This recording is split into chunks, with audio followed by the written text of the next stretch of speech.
how much it cost to see my sin upon that cross. I'll never know how much it cost to see my sin upon that. Amen. Dieu aime quand vous priez pour les gens. Quand vous intercédez pour que les vies des gens changent. Quand vous devenez des bénédictions pour le peuple de Dieu. On va lire Apocalypse 10. Apocalypse qui veut dire la fin. Ou en grec ça veut dire la révélation. Amen. Il y a deux livres que le diable a beaucoup peur dans la Bible. Parce que ces deux livres le dévoilent complètement. Il y a le livre de la Genèse. Là où il a débuté dans Genèse 3. Ensuite, là-bas, on l'appelle serpent simplement. Serpent séduisit Ève. Mais dans le livre de l'Apocalypse, on l'appelle serpent ancien. Il a vieilli dans son mauvais travail, dans son œuvre mauvaise. Alléluia. Amen. Et dans ce livre, le diable n'aime pas qu'on touche l'Apocalypse. Parce que l'Apocalypse révèle les activités sataniques dans tout son domaine. Et un chrétien assis, parce que la Genèse c'est l'alpha. L'Apocalypse, c'est l'oméga. Est-ce que tu comprends? Amen. Toutes les prophéties, l'Apocalypse a englobé toutes les prophéties dans leur accomplissement. Ce qui devait se passer dans les derniers jours. La manière dont Dieu va travailler avec l'Église. Non, asseyez-vous, que Dieu vous bénisse. La manière dont Dieu va travailler avec les croyants. Il n'y a pas un pays sur terre qui ne se trouve pas dans l'Apocalypse. Même la destruction de World Trade Center, c'est prédit dans le livre d'Apocalypse. Il n'y a rien qui se passe aujourd'hui qui n'est pas prédit dans le livre d'Apocalypse. Dans le livre d'Apocalypse, il a prédit la venue du sida. Le sida était prédit dans le livre d'Apocalypse. Bon, avant d'avancer, j'aimerais honorer ma mère, une femme qui me soutient beaucoup. Elle s'appelle Maman Annie. Est-ce qu'on peut acclamer pour ma mère?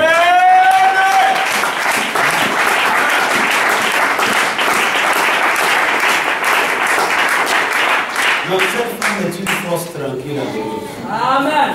Elle pose de grands actes, mais ne fait pas de bruit. Alléluia. Amen. Ok. Dans tout ce que nous vivons aujourd'hui, Dieu a tout prédit dans le livre de l'Apocalypse. Et dans le livre de l'Apocalypse, il y a l'ange qui est venu sonner 7 trompettes. Et les 7 trompettes annoncent 7 fléaux. En d'autres termes, 7 malheurs. Et dans le livre de l'Apocalypse, Apocalypse 2, il nous parle de 7 âges de l'Église. Et dans les âges de l'Église, comment Dieu a commencé dans le premier âge qui est l'âge d'Éphèse. Et le prophète de l'âge d'Éphèse était Paul. Deuxième âge était le prophète Colomba. Troisième était le prophète Martin. Quatrième est le prophète Luther. Le cinquième, John Wesley. Amen. Et sixième, c'est là on parle de Charles Filet. Et septième, je cache ça. Parce que nous ne sommes pas dans l'âge d'Éphèse aujourd'hui. Nous sommes dans l'âge de la Odyssée. Et l'âge de la Odyssée, c'est l'âge des actions rapides. Tout va très vite. Amen. Hein? Tu passes dans un quartier que ça fait 3 mois que tu es passé là-bas, mais quand tu passes, tu vois que non, mais la construction elle est venue là à quel moment? Les quartiers se développent, surtout en bord de route. Les Libanais nous payent ça. Yes. On va finir par payer nos WC dans le pays là. Les Libanais payent tout. Tout ce qui est en bord de route, ils payent, ils développent. Et nous-mêmes, depuis que c'est là, ça reste pareil. Alléluia. On va finir par... Parce que c'est l'âge de bâtir. C'est l'âge de l'action rapide. C'est l'âge de sixième sens. Qu'on appelle le super sens. C'est l'âge des inventions. Parce que à l'époque d'autrefois, la première fois qu'il y a eu l'invention, les hommes ont construit les sphinx. Parce que les premiers scientifiques, ce ne sont pas les enfants de Satan. Le premier grand scientifique, il s'appelait le prophète Enoch. C'est le prophète Enoch qui a bâti les pyramides en Égypte. Et la pyramide témoigne la pierre fêtière, la relation étroite avec Dieu. Imagine un peu, depuis près de combien de siècles et de siècles, la pyramide garde ses fondations et ne peut pas tomber parce que ces fondations sont maintenues par les étoiles. Et la Bible me dit qu'Enoch a marché avec Dieu, il n'a pas connu la mort. Il n'est pas rentré dans un cercueil. Dieu l'a mené au ciel vivant. Je ne sais pas si tu es là. Ils ont enseigné la haute, ce qu'on appelle la véritable spiritualité. Ils ont traduit ça par la pyramide. Amen. Alléluia.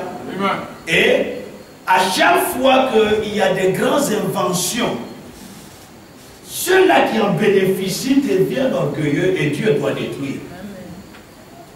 Alléluia. Bon, vous devez comprendre que aujourd'hui, dans l'âge de la Odyssée, là, l'époque que nous vivons là, on appelle ça l'âge de la Odyssée.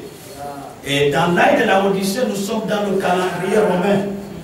C'est que beaucoup sont perdus parce qu'ils sont habitués à attendre des bêtises. Alléluia. Nous parlons de l'Apocalypse, vrai ou faux? Hein, tu vas voir bientôt que ton nom est dedans, dans l'Apocalypse.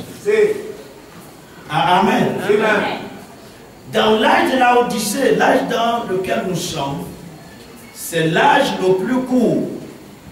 L'âge qui a duré le plus, c'est l'âge d'Éphèse, à l'époque de Paul. Mais l'âge le plus court, c'est l'âge de la Odyssée. Parce que Dieu a promis à cet âge, Jésus a dit que s'il vient passer, il n'abrège pas. Qu'on ne va pas trouver un seul chrétien. C'est l'âge où les gens se découragent facilement. C'est l'âge où les gens s'attachent à la foi en fonction de quelque chose. Si on les enlève la chose, ils viennent plus à l'église. Il n'y a pas l'amour vrai de Dieu. Tout est conditionné. Alléluia. Et c'est un âge que Dieu aussi a promis aux vrais enfants de Dieu. Parce que là où il y a le faux, il y a le vrai aussi là. Alléluia. Et je crois que dans la nation gabonaise ici, il y a des vrais chrétiens. Même si pour le moment, on n'a pas encore compris le mécanisme de sortie de la pauvreté, mais il y a des vrais chrétiens. Le temps de richesse va venir. Alléluia. Avant l'arrivée de la richesse, il faut d'abord bâtir, la richesse va rester. Et c'est ce que nous sommes en train de faire. Donc, dans cet âge, le diable travaille aujourd'hui plus qu'à l'époque de Jésus. Parce qu'il est à la fin. Alléluia. Il cherche à mener le plus grand nombre parce qu'il est à la fin. Le diable a rendu tellement son royaume satanique facile à rentrer dedans. Aujourd'hui, tu vois des choses que tu ne pouvais pas voir à l'époque des Paul. Aujourd'hui, la science est allée au sommet. C'est vrai. Il y a des voitures aujourd'hui qui n'ont plus besoin de volant. On programme seulement, tu rentres dedans et puis tu amènes selon des programmations. Mais sauf qu'il ne faut pas lui programmer à Libreville, il n'y a pas la route. Hein, papa?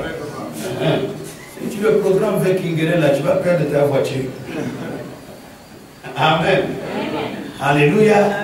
Donc la science a augmenté. Et au fur et à mesure que la science s'élève, la foi des gens diminue. Parce qu'il y a plus de distractions. À l'époque d'autrefois, il n'y avait pas de smartphone. pas l'Internet, même le courant, il n'y avait pas. Est-ce que tu comprends? Facebook, WhatsApp, Twitter, il n'y avait pas tout ça. Ça faisait que les gens se consacraient à Dieu. Aujourd'hui, on peut jouer Street Fighter. Tu vois, pendant près de 4 heures de temps, on ne lit pas la Bible. Le diable a élevé la distraction de façon très élevée. Street Fighter, il y a encore un autre jeu de la 300, Xbox 360. Tu es là en train de faire pas Google toute la journée sans lire la Bible. Pourquoi? C'est l'âge de l'invention. Tu vas en classe, le professeur peut tout dire dans notre âge là. Il y aura toujours des élèves qui trichent. Arrive en classe, il met le portable sur silence. Est-ce que tu entends ça? Pendant que le professeur fait cours là-bas, il joue son jeu tranquillement. Il a tout téléchargé. Il est là en train de manier sa voiture dans son portable. Pourquoi? C'est l'âge dans lequel nous vivons. On appelle ça l'âge de la Odyssée. L'âge où tout va vite, mais pour le mal. Mais dans cet âge, Dieu a promis qu'il y aura un peuple, une armée puissante. Un peuple rempli du Saint-Esprit.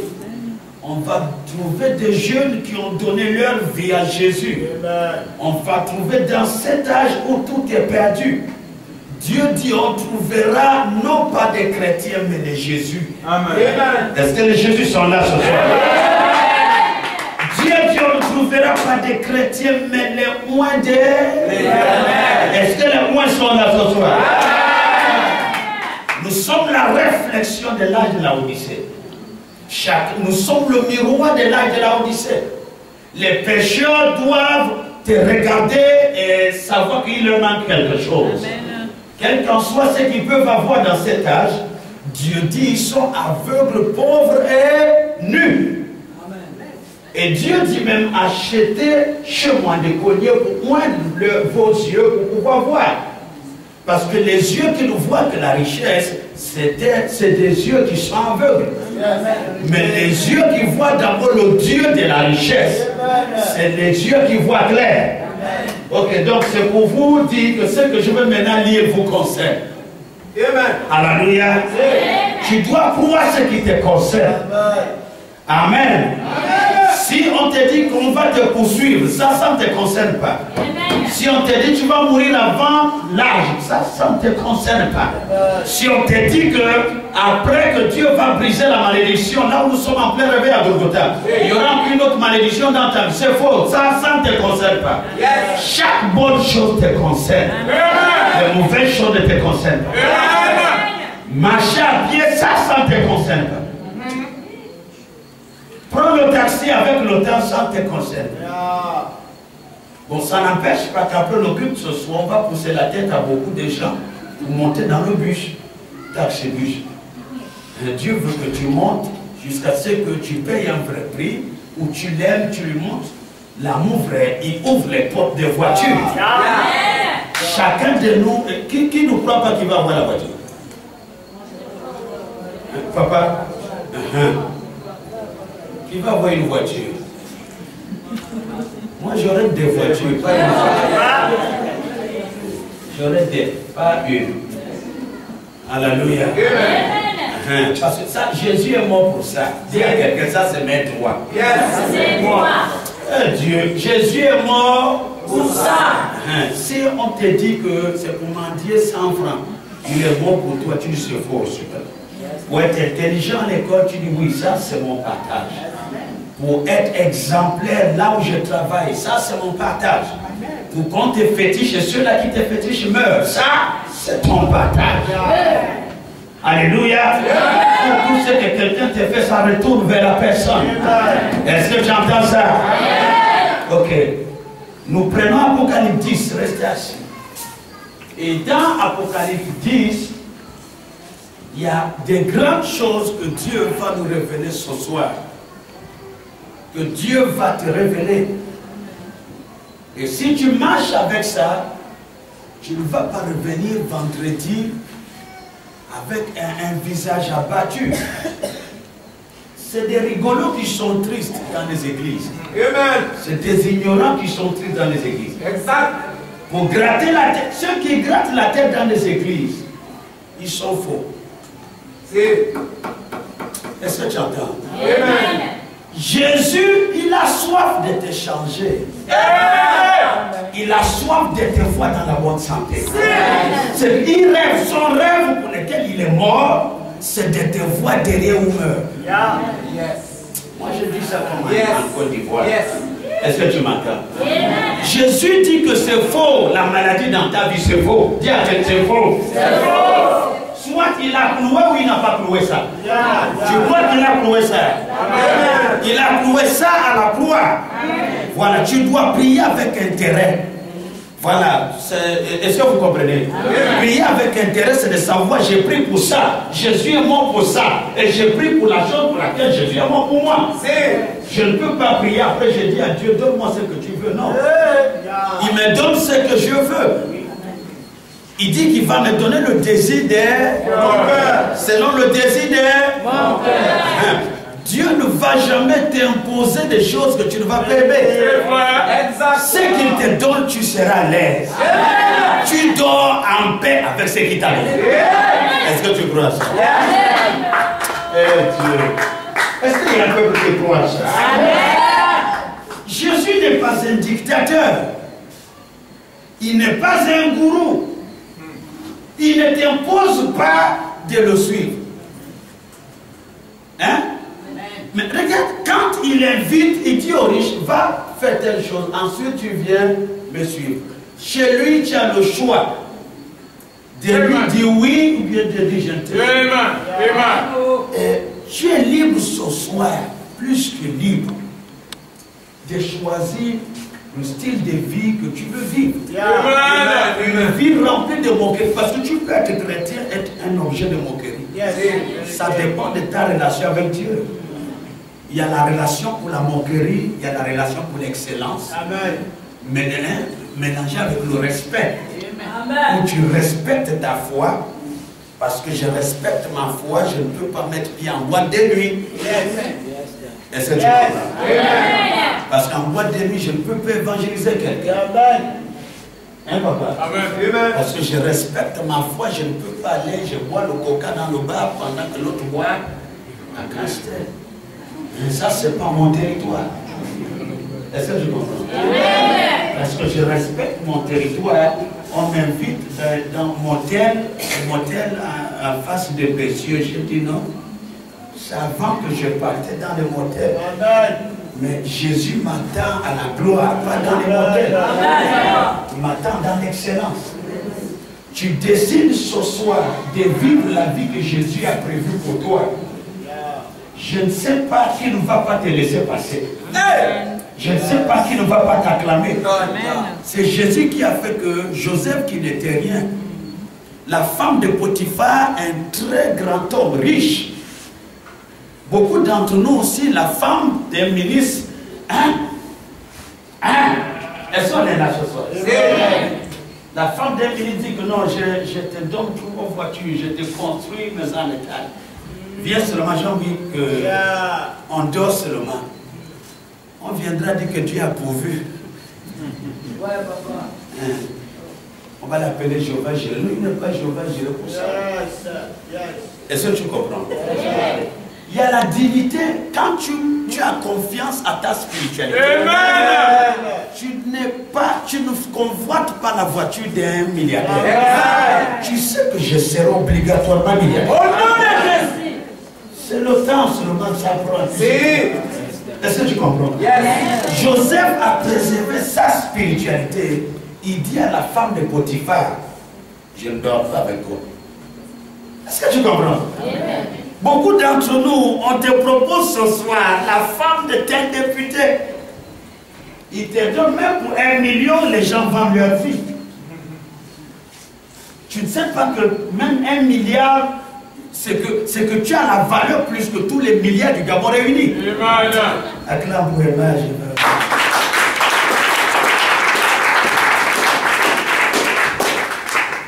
Ta valeur dépasse 1 milliard.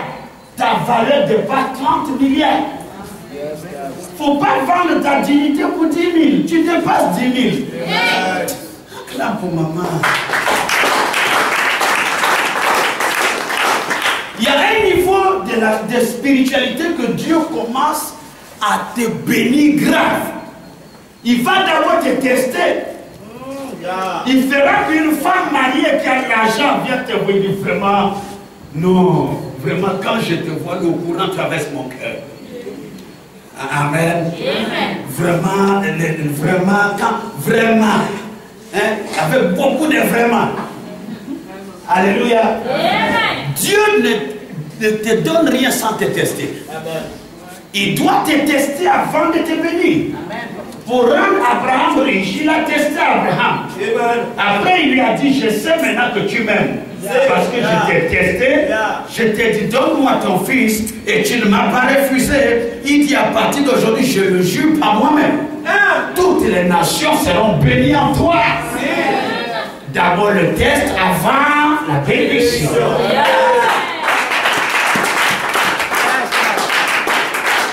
Alléluia. Dieu fera que les qualités des filles métisses que tu aimais avant, puis ce sont telles qui te sifflent maintenant en route. Tu as vu l'œil pour voir, et pourtant dans le monde avant, il t'insultait.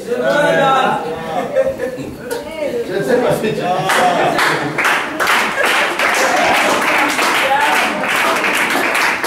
est-ce que tu comprends?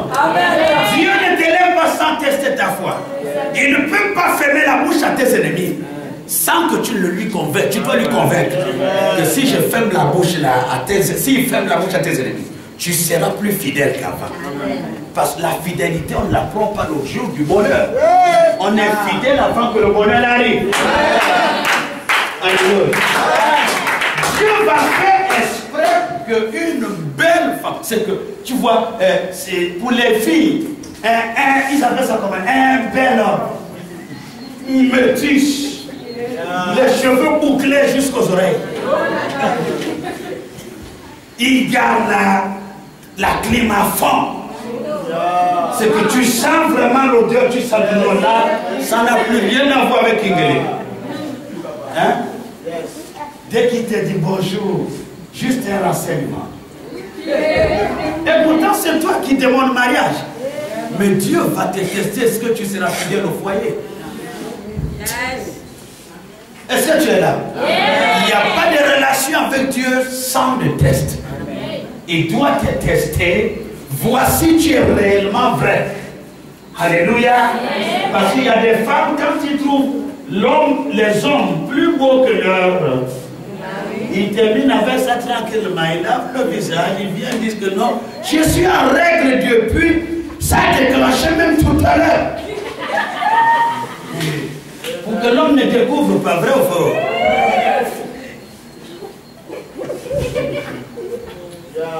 Alléluia. Vous n'avez jamais vu ça? Les gens qui sont en règle à tout moment. Mais quand ils sont pas en règle. Dès qu'ils rentrent à la maison, l'homme, dodo. Oh. Et les oreilles, ça fait oui, oui, oui, oui. Et puis, là, vraiment, là-bas, on laisse dans une semaine. On les appelle chrétiens d'embargo. Il y a beaucoup de chrétiens d'embargo dans les églises. Ceux-là qui font souffrir l'homme. À chaque fois pour dormir, c'est là où la douleur commence. Toute la journée, on saute. Jésus-Christ est sorti. On demande tout le service à l'homme.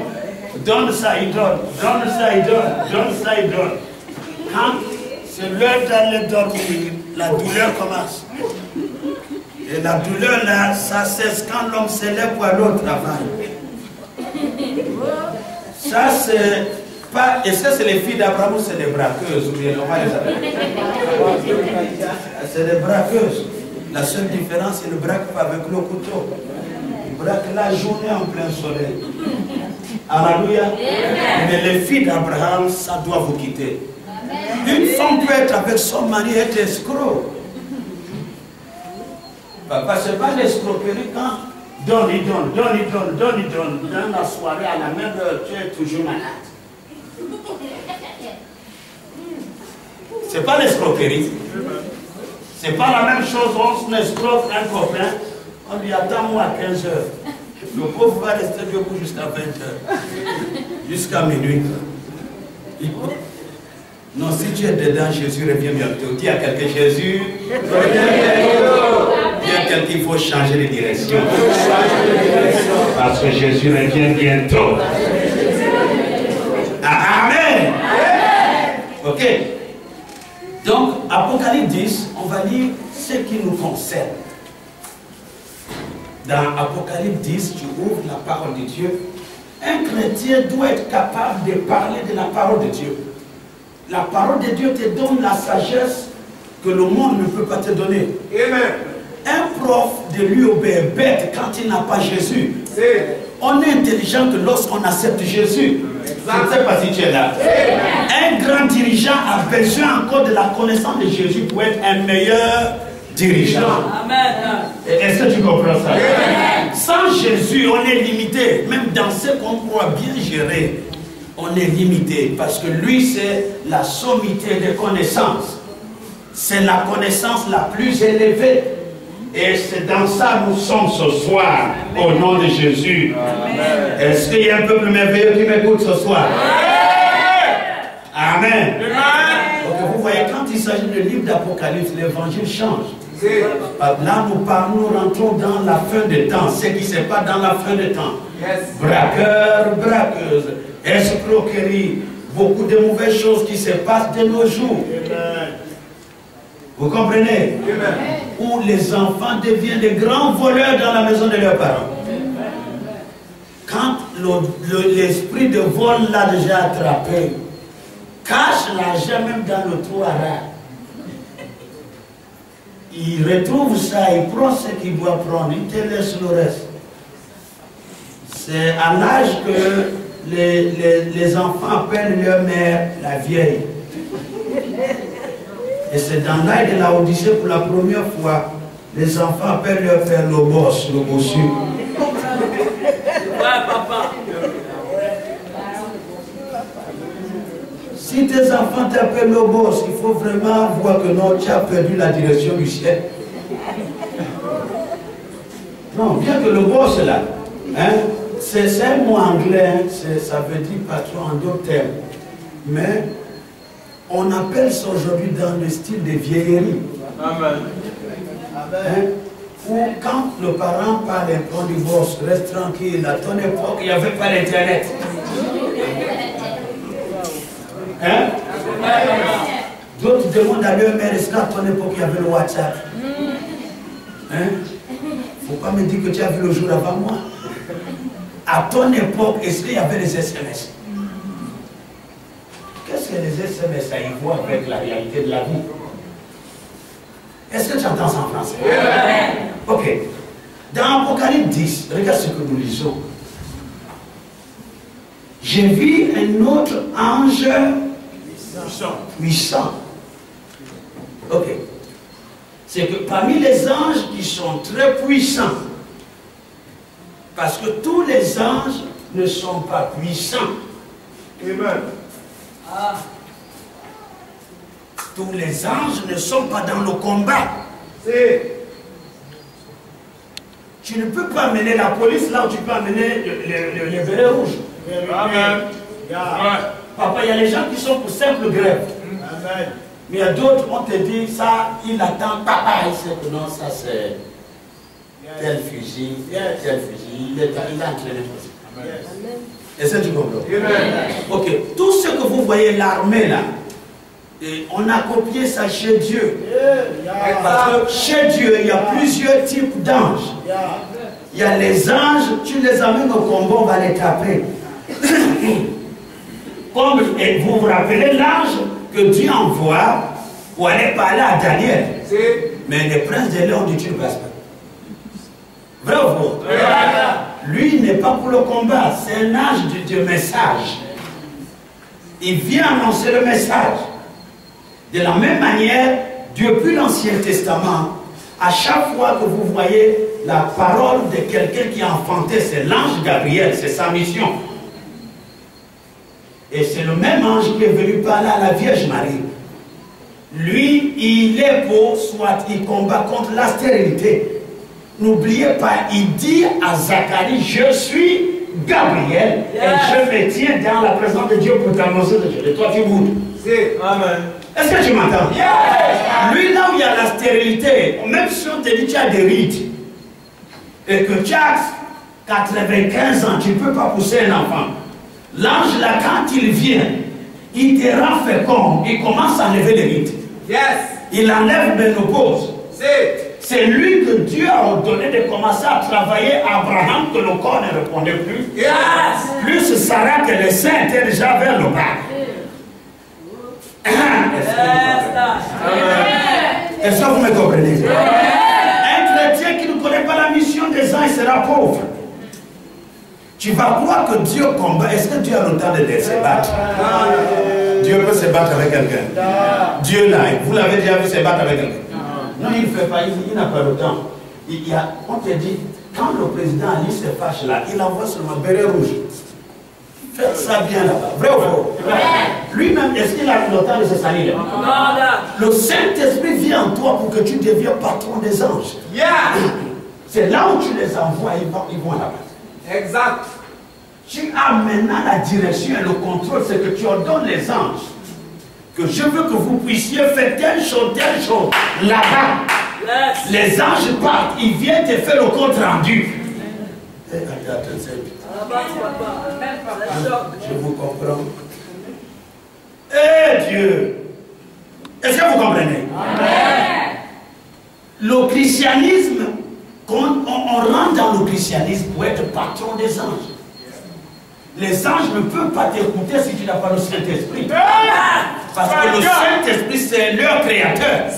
Le Saint-Esprit, c'est leur patron. Est-ce que tu m'entends? Il n'y a pas de grand miracle sans des anges. Dieu donne l'ordre. Dès que Moïse a parlé, les anges qui s'occupent des ponts et chaussées, ils commencent à souffler. Ils soufflent, la mer rouge s'ouvre. Ils soufflent, ça s'ouvre. Ils soufflent, ça s'ouvre. On te dit que les ingénieurs des ponts et chaussées. Vous pensez que l'intelligence, quand Dieu veut t'élever, il te donne l'intelligence angélique. Tu fais des réalisations qui étonnent les gens.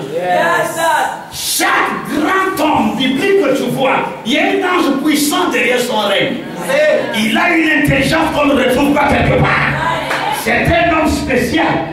Tu es une femme spéciale. Tu ne peux pas l'imiter. Tu marches avec un Dieu blanc, que lui il a les ailes derrière. Pas les ailes noires, mais tout blanc. Est-ce que je t'ai pas dit? Vous ne savez pas que les anges se personnifient pour travailler. Il n'y a pas la gloire sans les anges. Quand tu as le Saint-Esprit, tu deviens chef de l'armée.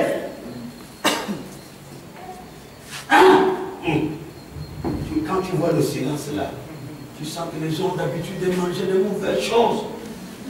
On les prêche le goulou. Quand tu vois le silence là, quelqu'un te passe. Quand le Saint-Esprit rentre en toi, tu deviens chef de l'armée céleste. C'est que tu deviens le général avec 5 étoiles. C'est ce que tu ordonnes, ils exécutent au même moment. Mais vous croyez que le don des miracles se manifeste comment? Dieu a cessé de créer. Il a remis la création à ceux-là qui reçoivent le Saint-Esprit.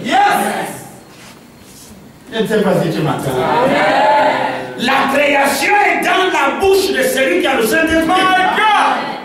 Pourquoi Jésus a dit, tu ne même pas dire raza à quelqu'un? Il dit, c'est ce que tu dis. Il y a les anges qui se mettent en mouvement pour aller accomplir ce que tu as prononcé. Dis ta mère avec le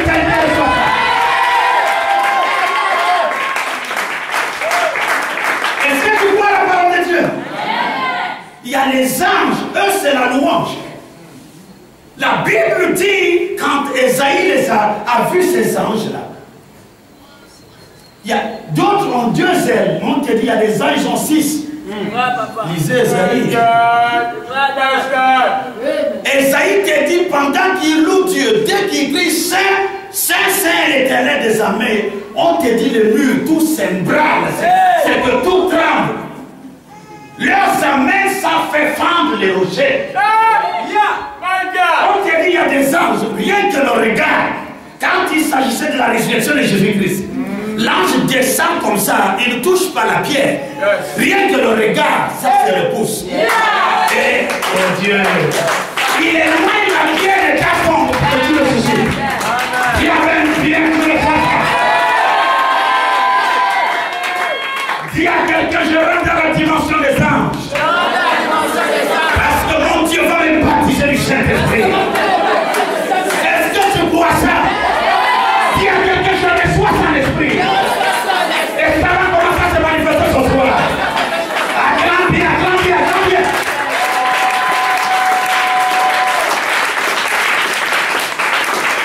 Lorsque le Saint-Esprit t'amène à la dimension des anges, les gangas te fuient. Les anges les plus dangereux, on les appelle les chérubins. Attends, c'est sérieux. Je ne sais pas si tu es là. On te dit, tu es vrai avec Dieu, tu marches avec Dieu. Tu arrives à la dimension, tu commences à les voir. On te dit, c'est des problèmes. Un marabout doit réfléchir 1000 fois avant de te toucher. Parce que dès que tu as crié, il doit mourir. Je ne sais pas si tu m'entends. Le chrétien pense que le Saint-Esprit combat. Le Saint-Esprit vient te consoler. Le Saint-Esprit est ton guide. Est-ce que tu comprends? Il est le chef qui se repose dans ton cœur. Il fait de toi général de l'armée. Alléluia. Il n'a pas le temps d'aller se battre. Il envoie seulement quelques chérubins. Alléluia. Amen. Il y a des autres anges, eux, ils portent l'huile pour moindre les rois. Il y a des autres qui portent le sang de Jésus. Est-ce que tu entends? Il y a les anges de voyage. Il y a les anges de l'enfantement. Dieu a toute une armée qui travaille pour lui. Les démons que vous voyez aujourd'hui qui sont tellement bien organisés, ça leur vient d'où? Les démons étaient des anges qui adoraient Dieu. Que Lucifer a détrôné. Lucifer, c'est le nom que Dieu l'a donné, qui veut dire l'ange de la lumière. Le diable manipule les hommes par la ruse. Mais Dieu ne l'a pas créé pour le combat. Amen. Je ne sais pas si tu m'entends. Il était maître de la cadence des louanges chez Dieu. Est-ce que tu comprends? Un enfant de 12 ans qui reçoit le Saint-Esprit, le diable a peur de toi. Eux, pour atteindre quelqu'un, ils sont très bien organisés. Ils cherchent ton point faible. C'est par là qu'ils peuvent t'avoir. Et quand ils ont la possibilité de te nuire, dès que tu ouvres une porte, ils vont te nuire sérieusement. Est-ce que tu entends? Amen. Mais pour combattre, le diable ne peut pas combattre. Pourquoi à chaque fois, quand il se pointe quelque part, dès qu'on dit on appelle Michael, il fouille? Alléluia. N'oubliez pas que Dieu ne se déplace pas sans Michael et Gabriel. Dans Genèse 18, Dieu a pris Michael, il l'a mis dans un corps. L'ange Michael dans un corps. L'ange Gabriel dans un corps. Lui-même Dieu. Il est rentré dans un corps. Ils ont fait semblant de passer devant la maison d'Abraham. Abraham n'avait plus l'œil de la famille. Il avait maintenant les yeux qui voyaient les anges. Ils étaient trois. Abraham a reconnu une personne parmi eux comme son Seigneur. Il dit, mon Seigneur ne passe pas. Alléluia. Amen. On te dit pour la première fois que le Dieu qui a créé le ciel et la terre a mangé le mouton. Yes. Il a bu le lait des vaches. Et quand son ventre était plein, Il a donné la prophétie que Sarah est là. Yes.